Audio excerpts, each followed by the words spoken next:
So I'm gonna try plant-based ketogenic diet. It's not entirely plant-based. There's gonna be like 150, 200 grams of fish a day, but it's mostly plant-based and everything else is plant-based. And motivation is I'm just interested in the psychological effects. I remember the last time I went plant-based, I felt like a great sense of calm and all this stuff, and think that was really interesting. I'm at the tail end of my PhD. I'm about to finish, and it's incredibly stressful, and I'm wondering if that can help take the edge off a bit. Also, it's just fun to experiment with. It's some fun to start something new. I've done keto twice. First time was like in 2004, where I did kind of carnivorous keto. It would be considered carnivore today. It wasn't called that back then. And then I did another like almost vegan plant-based keto, I think 3 or 4 years ago. And so now I'm going to try the same thing over again. I'm going to probably do it for like 1 or 2 months. I've noticed that after like 2 or 3 months, I get really sort of like, I get really lazy. I'm not sure what the reason is. Maybe it's the declining thyroid function, but I get really lazy on keto. So I'm not going to do it after maybe 2 or 3 months, but I'm going to do it for about 2 months. And here's what it basically consists of, and I've written it all up in my first post on Twitter, but also I'll just tell you right now, and I can even show you the chronometer, but I'm going to tell you what the chronometer is. Basically, I'm taking 10 grams of creatine per day in the morning, 5 grams of taurine, and the creatine is just basically because creatine is amazing. It's a great supplement for building muscle and for athletic performance.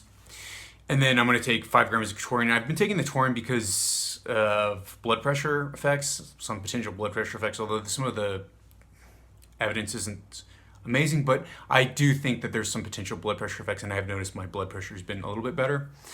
And I've just been continuing with the taurine. 7 grams of salt, and that's during breakfast. 100 grams of pumpkin seeds, 100 grams of soybeans, dry roasted, and then I'm going to do 500 grams of mixed berries, and that's going to be in the morning. And that meal is going to be, let's see, that meal itself is going to be 1,300 calories, 78 grams of protein, 67 grams of carbs, 74 grams of fat. Cool. Then lunch, I'm going to do 7 grams of salt again, 100 grams of pumpkin seeds, 150 grams of salmon, sockeye, 200 grams of carrots, and 250 grams of lettuce. It's going to be quite filling. And that is around 1,000 calories. That is 933 calories. Cool.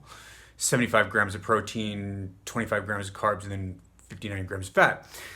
Dinner is going to be basically post-training, so I'll probably get home around 9 or 10. And so lunch is probably going to be a late lunch, but dinner is also going to be quite a late dinner because I'm going to do it immediately post-workout.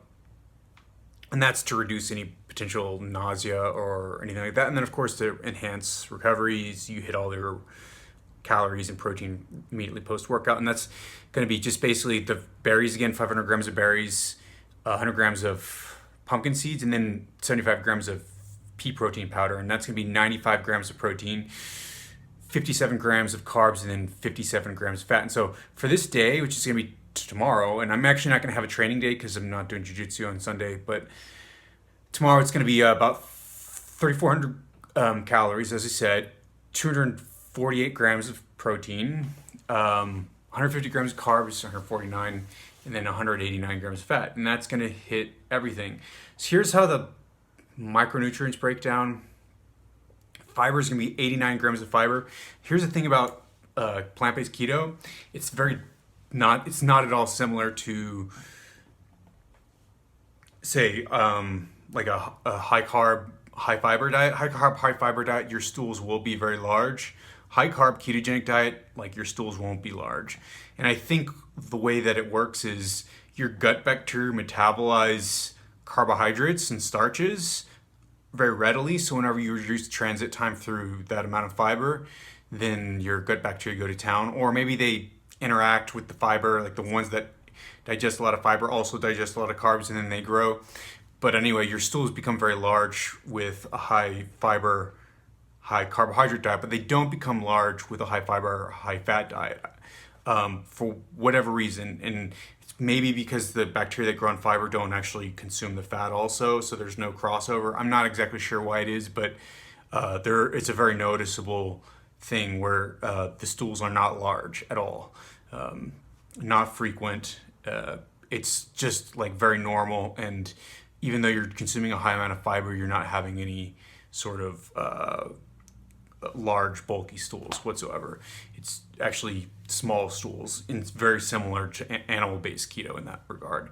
Maybe more stools and more, more pooping than you would do like on a strictly carnivorous diet, but you're still much reduced stool mass compared to a high carb, high fiber diet. So what else?